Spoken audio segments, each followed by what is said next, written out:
All right, guys, we are back here with Champion of New Maelstrom.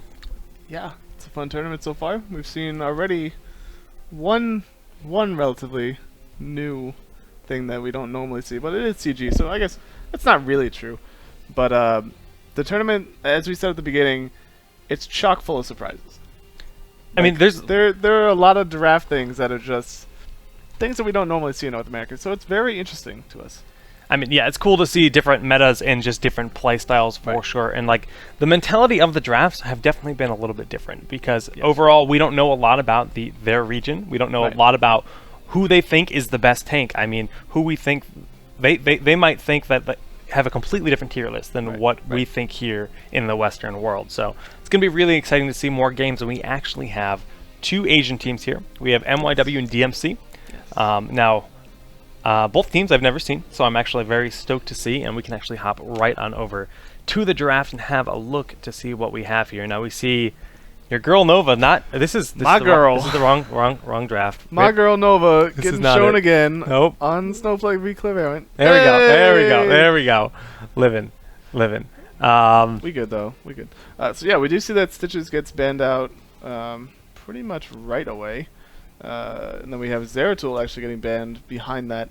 Now, I don't know. I won't spoil it. I'll wait. I'll talk about it later. But Zeratul it's important apparently to the Asian scene. So that's the thing. So Stitch is being banned out, super standard. Zeratul not as standard, but not. I mean, Void Prison is so strong that you can see them say, all right, well we don't like. You're going to take Stitches out, which has the ability to pull someone completely out of the fight and then pick them off, and Void Prison kind of the same kind of thing, so they say we're going to deny that as well. Yeah. As much as I want to talk about that, there's so many more important things to look at this right now. It's ridiculous. Like Nazebo getting picked up so early. That's Sonya first pick. Unheard of. Both of those are unheard of things. Now Sonya... Sort of. Because Sonya got paired with Tyrael. Right, but we haven't seen a lot of her since the nerf. Right, exactly. It's unheard of now. Going back 5-6 weeks, this was like generic eraser. Last patch, yes. This was very, very normal, standard, but this has kind of fallen out of the meta ever since we saw that nerf on Slam. Yeah, I mean, even so that hurt Sonya individually, but even then, people just started learning how to deal with eraser comp. They were like, okay, we'll just take a cleanse and deal with it. We'll just not be in the wrong position and deal with it. So the eraser comp is kind of fallen out of favor. It still is very stompy if you're not used to the matchup. If you don't understand how it works, and for anybody out there that doesn't know what eraser comp means, it's when Tyrael will judgment onto someone and Sonya will follow up with her leap, and then you just have a single target locked down. You blow them up. She can chain them as well. Like between those two heroes, they have an insane amount of damage. But then you add in something like a false dead, and he goes ahead and throws a shock and awe, and whatever they jump onto dies. Like that's eraser. You literally erase a hero from the game. Now, one thing I want to actually add to this is that as far as we understand, as far as we've been told, this is the order in which the draft has happened. We've replicated it based on what we were sent. Right. Now, they picked Arthas first, and we had MY White respond with both eraser characters, and then they grabbed Nazebo, who is a prime target to be erased. When you cast that Ravenous Spirit, all you do is you just go, you wait for the Ravenous Spirit, and then you delete him from the fight.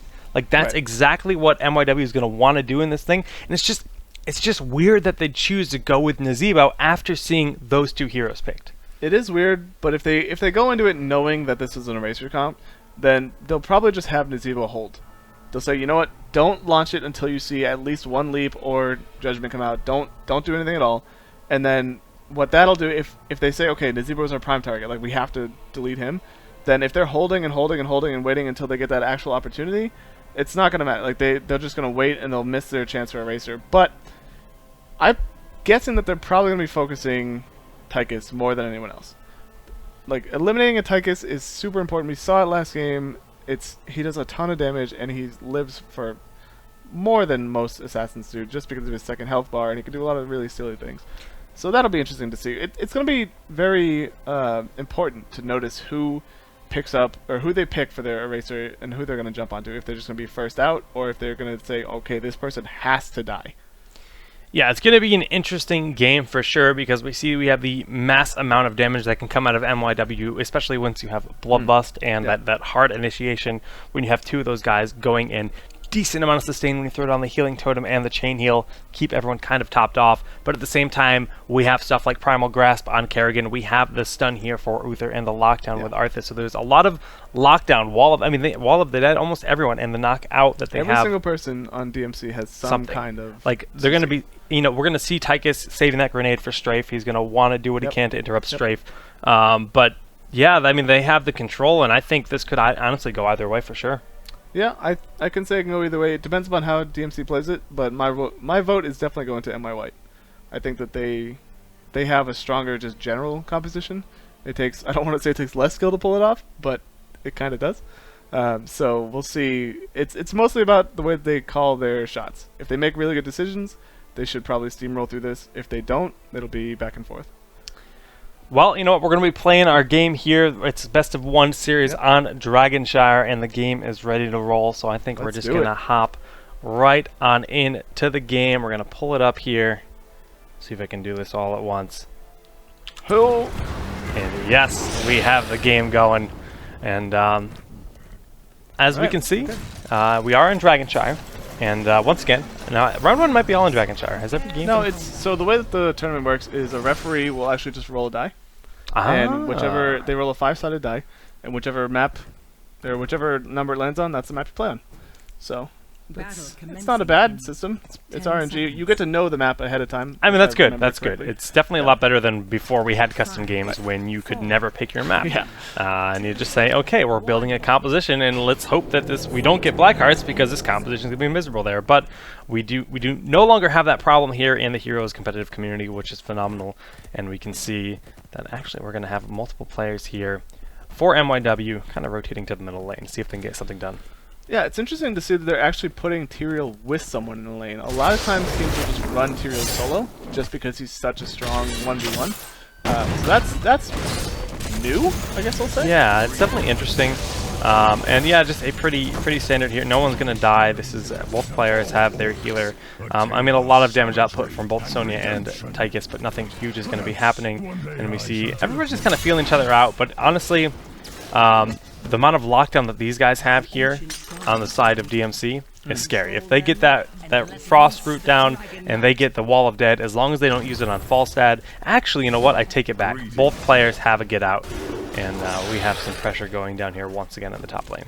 Yeah, so for me, I would have put Tyrael mid against Kerrigan and let Vala go down bottom with Falstad if they wanted to do it that way.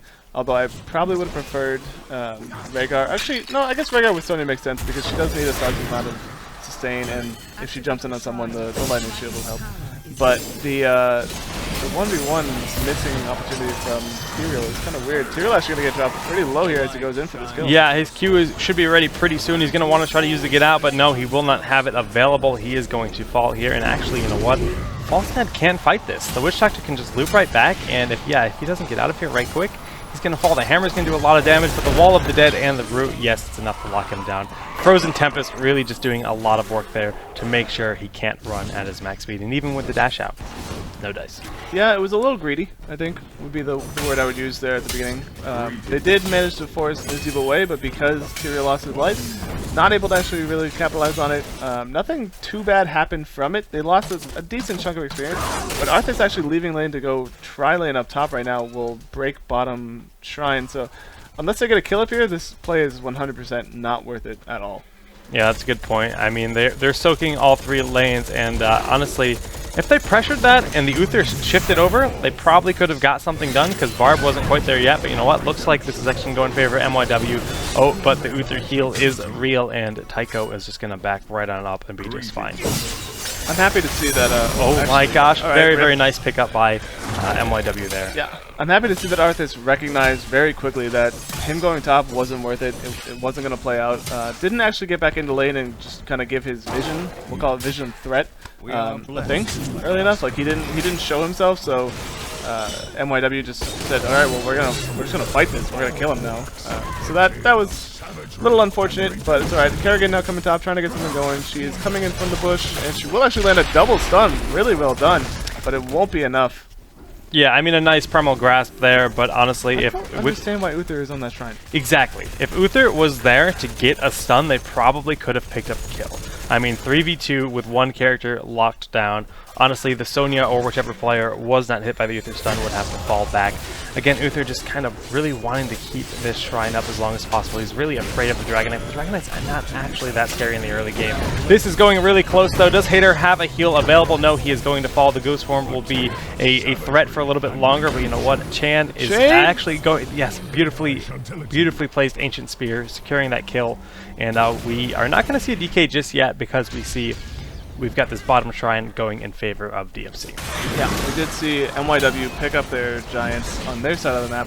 So that's nice. It gives a little bit of pressure down bottom. It'll probably allow them to pick up the shrine if they play it correctly, and it will allow them to pick up Dragon Knight if they play this. Like right now, if they go in and they take that shrine, if Falstead's firing to the other side of that wall, standing on shrine, that's what he should be doing to make sure they kept the shrine, because we are going to see the top shrine go to DMC for sure here.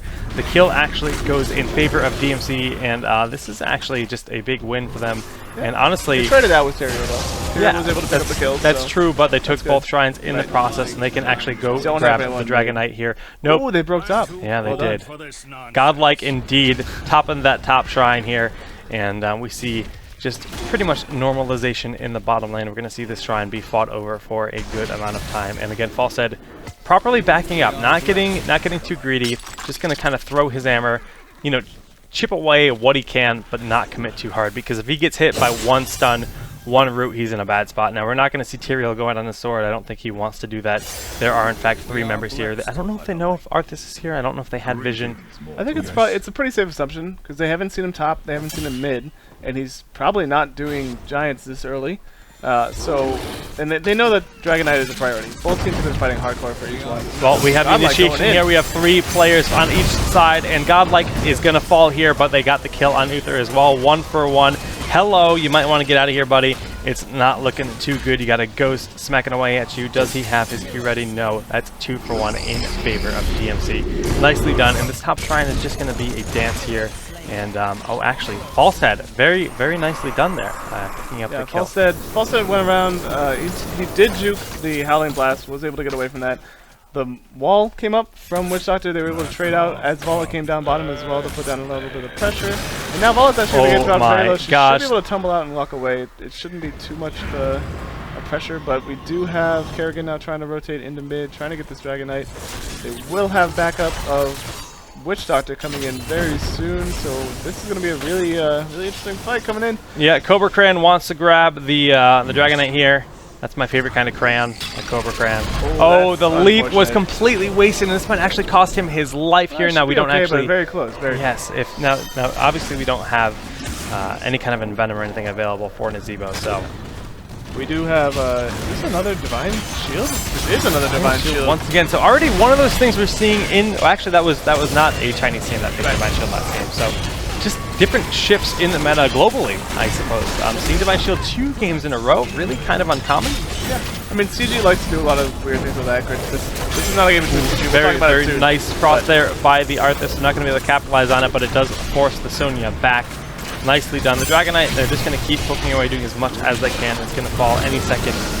There it goes. And they can opt to keep pressuring, but no, they are going to indeed fall back. Shock and Awe is going to get some nice damage on Arthas and Uther, but it's not going to be enough to get anything. Ooh, like you said, the Smite is always going to be a threat here in this match. Beautiful Primal Grasp, pulling in 2 members. Cannot believe that Falstead actually managed to get out of there. The Heroic Leap is in there once again. Slam doing massive damage. You can see the value of the Lightning Shield on Sonya, which is in your face, hitting multiple members. And they might actually be able to get Vala in here with a trade, but no, not going to be enough. Beautiful turnaround by NYW. Yeah, really, really well done. I don't actually have any... I mean, I guess maybe if he held the Shock and Awe a little bit. Yeah, I mean, he hit the 2 tankiest players, and they could have been a more clutch I think he should have waited until the Judgment came down.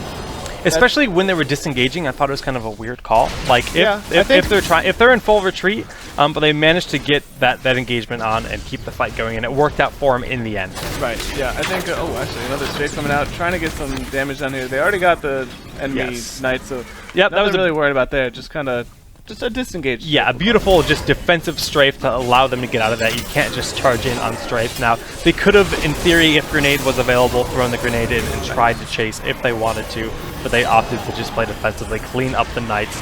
And you know what, MYW says, fine, we'll just go grab our knights as well. 2 knights, two for 2, and you know, just that's really good for them.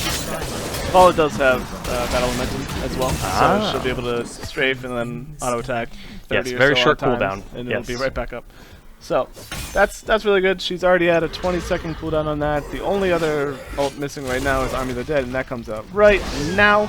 Nice So Wall of the 10 Dead seconds going away down from on everyone. Sonya, but the leap is in here on Nazebo. Shockanaut going down, doing massive damage. The smite's going to be enough to take her down. Now Sonya's going to fall here a little bit forward after that leap, but you know what? They have the massive damage coming down. The strafe is just having incredible value. Kerrigan falls. Vala needs to vault out of here if she can, but she used her vault offensively. It's an often very risky play to do if you don't have a guaranteed get out, because you don't have a guaranteed get out afterwards. Right. And but you know what? Even trades. Yeah. 3 for 3. Not great, but not bad. Yep.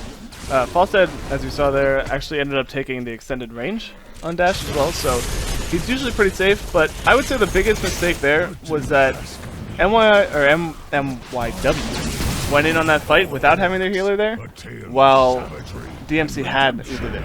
So while they did get that initial burst, they did get everything down, they weren't actually able to stop, or weren't actually able to continue to burst the rest of the team down, and because they didn't have any sustain of their own, they ended up just trading out equally and kind of doing really nothing with it.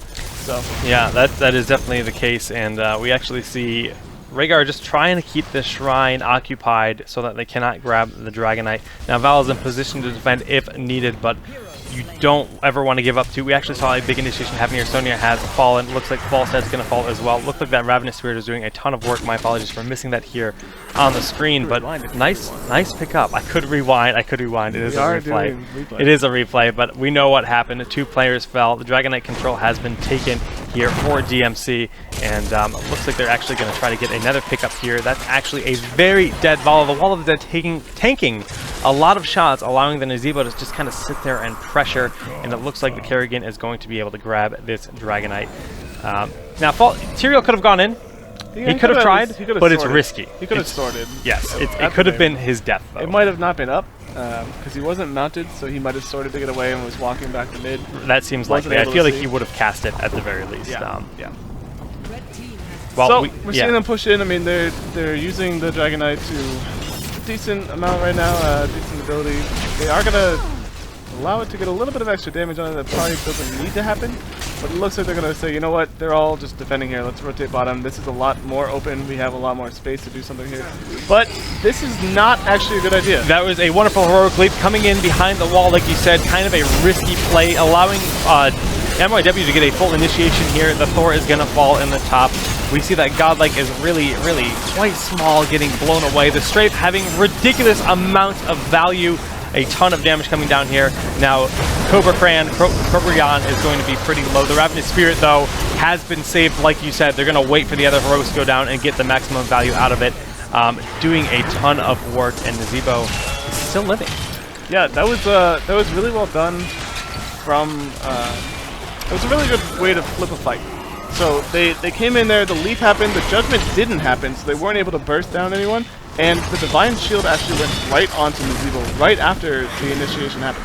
So the second that Uther got out of that stun, that initial leap, he was like, oh, I gotta do something. So he threw down his Divine Shield, stopped any kind of extra damage that would have taken out Nazebo, and Nazebo was able to reposition himself to a much safer location while the Odin drew away 2 other people from MYW, and it just kind of snowballed out of control. That fight would have been fine if Arthas was there with them as they were rotating through that, but because Arthas was on the other side of the wall, they felt like they needed to break that wall immediately, and because of the wall choice that they chose to break, they actually ended up just pigeonholing themselves into a corner, and we saw the result there. So Yeah, I mean, I just want to say that I really like the pick on Divine Shield when you consider they have Ravenous Spirit as a heroic here. When you can keep that Nazebo, you know, just get the full use out of that heroic, there's a lot of value, and I feel like that's their entire plan with that heroic here.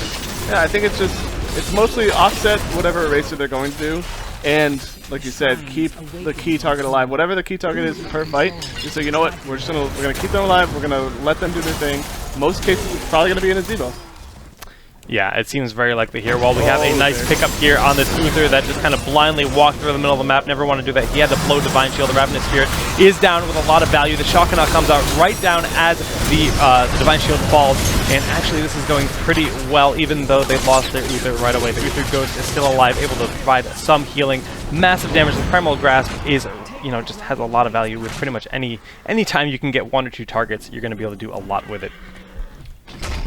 I don't actually know how that flips so far. I mean, the Ravenous Spirit, mind you, was fantastic, and I should also say that Nazeebo did take Gathering Power, and he has Gidbin.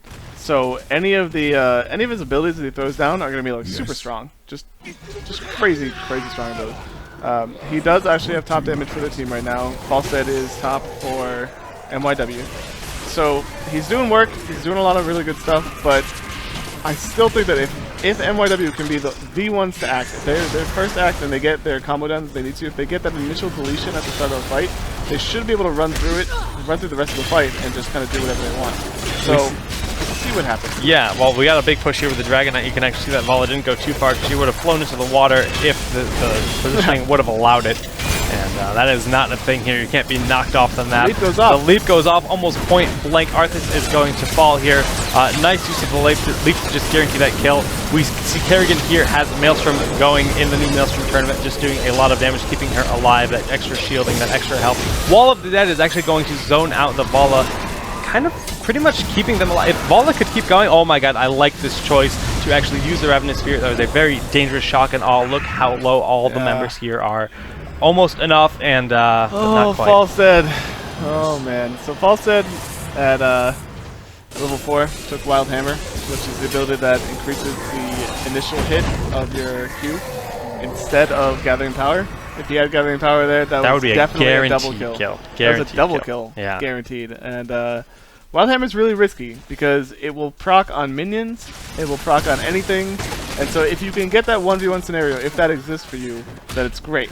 Because, I mean, it deals a 50% extra damage to your first minion hit, or the first target hit.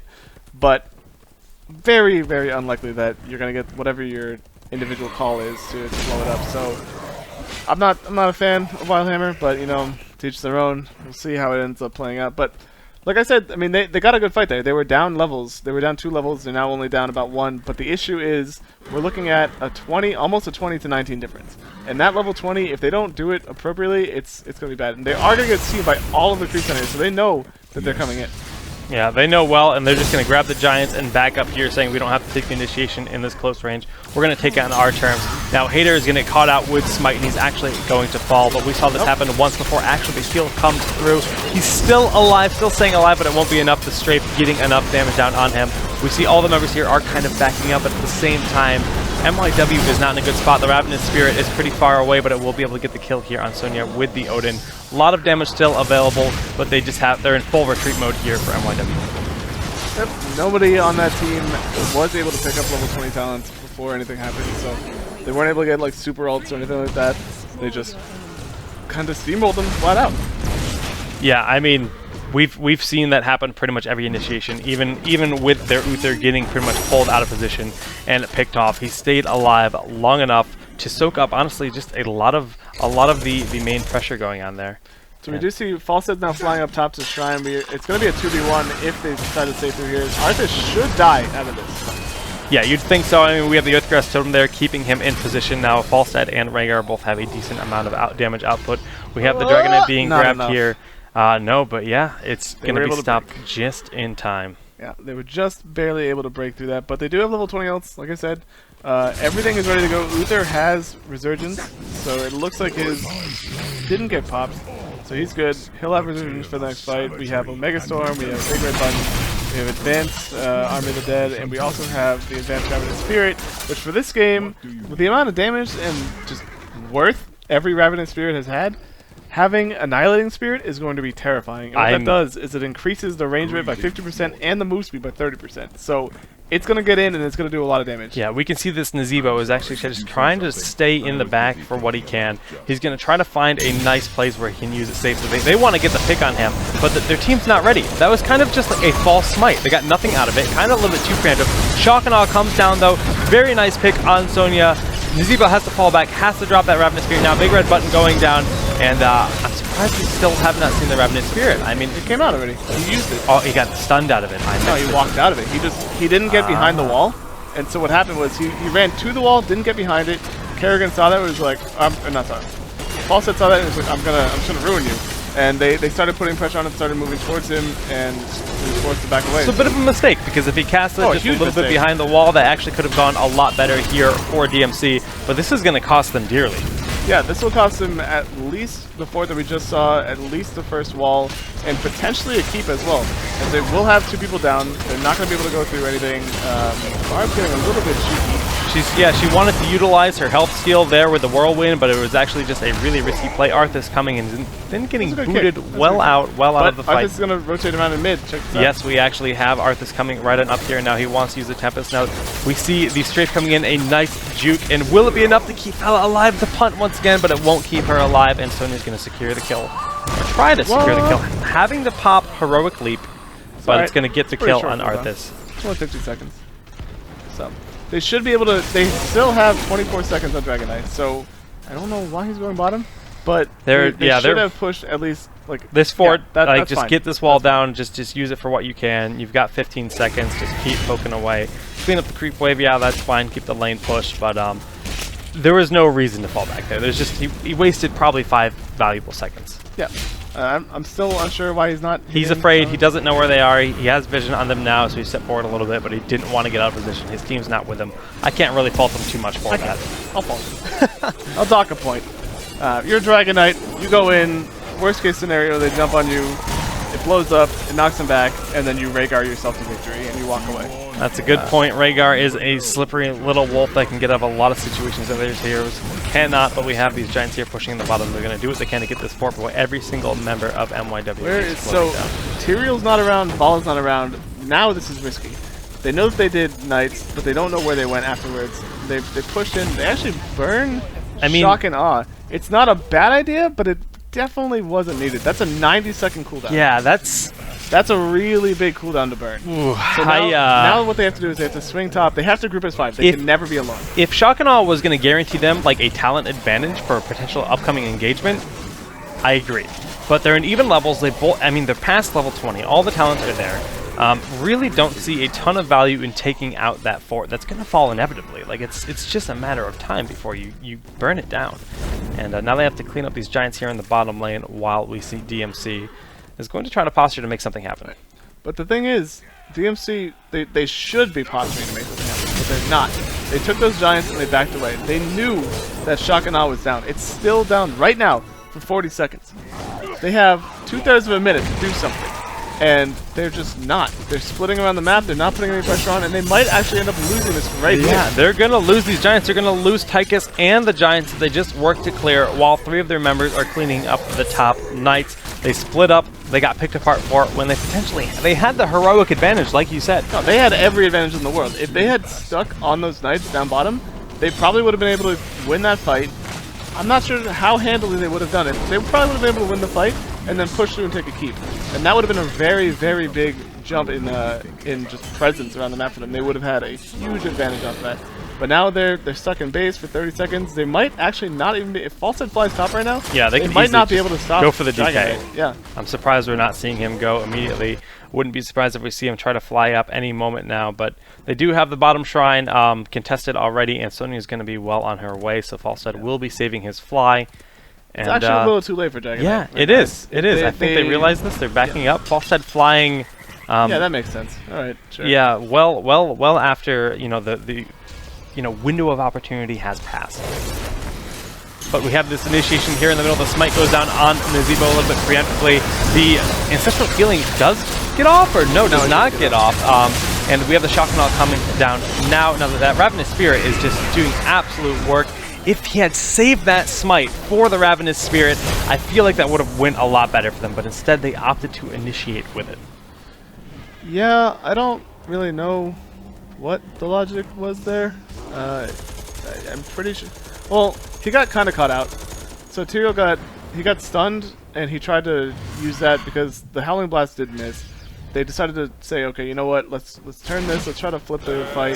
But they didn't have anyone there right away. Tychus also didn't go down really great, and Tychus now probably gonna lose his life. Yep, Tychus is gonna go down here for sure. Ooh, Now the we hook. might see a nice wall of dead. That was a nice ancient spear we saw there, and this could be a huge turn coming out here for DMC. They're gonna try to chase, and Vala and Falsetto here in the middle lane. But it looks like they're going to get out just fine. Now Rhaegar is going to contest this top shrine, try to make sure that they cannot take it, because they have 2 members down. There's no way they're getting a Dragonite. Right. And we have 40 seconds left on the Tychus death as well. So now we're looking at 1-1. We do have pretty much both teams have level 4 upgrades, or rather 4 level 2 ult upgrades. Math is hard. And they have 1 resurgence each. So Sonya has resurgence, and Uther actually has resurgence. Kind of weird to see resurgence on Uther when he took shield, because the shield upgrade, granted, it did get a little bit of a nerf, but the shield upgrade is actually pretty good. It gives you just like an extra buff for, you know, doing nothing. And I'm not sure if him being back on the field right away is really going to matter if the rest of his team is dead, since nobody else took resurgence either. So we're just seeing a lot of running back and forth now. Like, teams are trying to figure out what they want to do. They're not sure if they should pressure, if they should bait a fight, what they're doing. What NYW is doing right now is, in my opinion, perfect, because they were down. They didn't have Sonya up. They weren't able to contest any fights. They weren't able to bait anything or just like force anything. But now that Sonya's up, and now that DMC did nothing effectively for that entire time except for break top shrine, they'll be able to do whatever they want. They already got the bottom giants. They're gonna get their own giants. They'll be able to walk around the map, and now if they catch someone in mid, they could potentially flip this. They know Tychus is on bottom. If they see the rest of DMC, they can go straight in on them and just ruin them. And Knights did just come up, so this is it for me. yeah, they're going to be engaging here on the Knights. They don't want to let them get those Knights for free, but we see Army of the Dead coming down here. Arthas knows there's going to be an engagement happening. The Kerrigan comes right on in, but she is going to fall right quick. Ancestral Healing is going to be enough to keep Sonya alive and allow them to continue pressuring here. NYW is going in hard. They want to get the kill on this. Big Red Button is going to do a good amount of damage, but not enough to get any kill. Sonya soaking up a lot of damage. The Ancestral Healing was enough to just really give them that extra edge, keep on pushing. Really nicely done there. Yep. They'll be able to pick up a Dragonite. I don't know. Actually, this is good. So they're doing Knights and they're getting Dragonite. That's perfectly fine. They'll have Serial in Dragonite. He doesn't have Judgment anyways, so it's fine that he's in there. By the time that he breaks Dragonite, he will have Judgment up again. It's only got 20 seconds left after he picked up that Dragonite, so they're good. The issue for... This is just looking awful for DMC right now. All of their ults are down on at least 50 seconds cooldown, so they're not going to be able to hard engage off this Dragonite. Dragonite will be able to just completely obliterate this keep and likely do a lot of damage to the core if they decide to go straight in. They could. I honestly think they'll play the safe. That bottom keep is so low from the Giants. I think they'll just rotate down and take the bottom keep out as well. They have the advantage there. I mean, most of the members are going to be up from DMC any moment now. Surprised they're going for the top keep. They want to break this wall. They have the Knights here, but the bottom keep is really incredibly low at this point in time. I mean, 4 Giants do a lot of damage, but we see DMC coming in here. They have all of their ults up, except for the False Head. No one on DMC has an ult. And they have a 26-minute Dragonite. We can see it's hitting buildings with 1,200 damage apiece. Whoa. It's just chunking them down. So them not just forcing a fight here is a little silly to me. And it shows just a tiny bit of inexperience where they don't understand they can actually finish fights. Or finish games. I mean, quite often we see teams that don't have, teams like Symbiote that are the most dominant, they know when they can end a game, and they always take that window of opportunity. That's a really not really seeing that happen here, but yes, the early Divine Shield goes down, but we're actually going to see triple keep taken here, so it's not bad. They got a lot of work done with that Dragonite, but like you said, they could have won the game. Now the beautiful Shock and Awe and Strafe coming in here, doing a lot of damage, immediately deleting Uther from the battle. They're going to keep the pressure on. Kerrigan's going to fall. The Ancestral Healing does a lot of work once again. Yes, that was Arthas getting punted well out of the fight. He's way out of position. He's going to be able to heal up, but they can just end the game here. This push, but the Ravenous Spirit might be able to force them back. It's going to be close. It's going to be very close here. The Ravenous Spirit does a lot of work. They're not backing up, and honestly, they're actually going to keep this alive.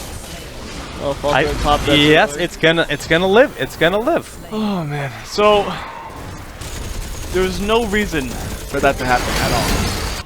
That fight made no sense. You hear Matt sighing. He is in full disapproval. So they had Dragonite, right, for like what, 40 seconds, and what they did was they took top keep, then they took bottom keep, and then they fully engaged on the enemy team after letting them get their ults back. Now I know that these teams they don't have a way to see if the enemy team has an ult or anything like that. I'll wait. You are going the wrong way right here, Sonya. This is a very bad spot to be in. The 2 heroics aren't used to keep her up. Now the cooldowns aren't super long here. How long is it? Is it 90 seconds on Ancestral? 60 seconds on Ancestral healing. So that's not a big burden at all. So those will be up before they really need them again. Chances are, at least. We do have catapults pushing all 3 lanes in favor of MYW here, and they're going to grab these Knights. Surprised that they actually didn't stick around to continue contesting these Knights, because 2 members of MYW are still down. Yeah, I mean, it shouldn't really matter. No matter what they do, MYW should just walk into the enemy base and win the game. It's a 6% core at 28 minutes. Walk in, win the game. Well, there's nothing else to say. Like, literally just walk into that base and go win the game. Well, they want to get some Giants so they can maybe push down the middle lane with Giants cleaning up the bottom lane. They're going to clean up these Giants here. But it looks like they might actually just want to wait for the Dragon Knight. They're going to grab these bottom Giants here. And we see all the members of DMC are going to float down to the bottom. They have to know what's happening. And they don't really have a choice. They kind of have to contest here. This is an issue, though. Because you're opening yourself open for this. Like, MYW is opening they're opening a door, basically, for DMC. They could literally just go walk into the base, shut the door, win the game. But what they're doing right now, because they're stalling, because they're trying to get this Dragon Knight, they're giving DMC options to actually get in there. Now, granted, the DMC didn't take it. They didn't do the full engagement there, and now they're going to lose because the Dragon Knight's literally just going to go walk into their core. But that was their chance. If DMC was going to make a comeback, when they saw those people down bottom, they should have full engaged. There's nothing they can do about this. Yes, but like you said, Hello's going to go say hello to their base. He has no worries. He's going for a stroll straight on down victory lane here. He's going to breathe his stinky breath right on this floor. The leap goes down. The shock and awe goes down. They're just being DM, even punting, saying, get out of my game. GG indeed. Well played, but like you said, there was a lot of opportunities where they probably could have ended that. That was a 29-minute on Dragonshire, 29-minute game. That's not really. That doesn't happen often. All that common. No, they definitely could have pulled the trigger a couple of times, and I'm sad to see that they didn't. But that's the reason that you play in tournament. That's the reason that you have replays and you go back and you look and say, okay, what did we do wrong? Why did this game go so far south, and what could we have done better? Even when you win, you should be looking for what could we have done better. And in that case, they just did really silly things at the end of the game. They could have finished at probably at 25 minutes. They could have probably finished at 20 minutes if they did. Yeah, 22 minutes is when they were pushing in with that first Dragon Knight. They took down that first keep in the middle lane. That was around the 22-minute mark, and they had, like you said, a big, massive advantage where you made the call to go in straight for the core, and honestly, it probably would have worked out for them because even by not doing there, they went for the top keep, they went for the bottom keep, and they still got the core down to 8%. Right. That pretty much just says, look, you had so much time in between that you could have just ended the game that's easily. Exactly what I'm saying. Yeah, they waited for the enemy team to get their ults back. And again, I started saying this, but we got interrupted by the Knights. Because they waited, it allowed the enemy team to actually do something. If they didn't wait, if they understood that the enemy team had really long cooldowns, like Maelstrom is a crazy long cooldown. It's 2 minutes. It's a 2-minute cooldown. You see Maelstrom, you casually glance at the timer at the top of the map. You say, okay, it's like 27 minutes to use it. It's not going to be back up to 29. We have time. We can do this. Let's go push. And you just kind of steamroll through whatever you're going. You know that you can ask your own team if they have ults. If you know that it's less time than theirs, you can just go. You can force the pressure, and then even if it doesn't work, you've already dropped it so low. They haven't broken any of your gates. They haven't come into your actual base yet at all. You can just repeat the process again later and win the game. So I would have liked to see that. It didn't happen. They still won, so that's great for them. Congratulations to MY White for advancing. So that's cool, and happy to see them play in the tournament. So hopefully we'll see DMC come back sometime and maybe tighten up their play. The Nazeebo was really good. That deserves an obviously honorable mention. Yeah, I mean, just some cool plays they had there, some cool plans they had for that whole match, and just going with the Divine Shield on the Nazeebo. That's something we've seen before. We've seen people actually use the Odin and actually double Odin with Abathur, where they actually just try to body block. They get in front of the Nazeebo, and they're like Nazeebo's bouncers. They're like, yo, we're just going to protect this dude, and we're going to dish out massive damage from afar while the Ravenous Spirit goes in and does its job. We've seen a lot of different plays like that, but the Divine Shield definitely having some synergy there.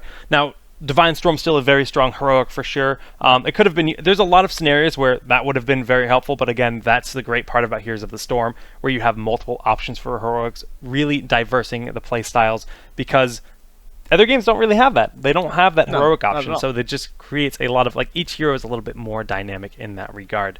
Guys, we're setting up for the next game, and we're just about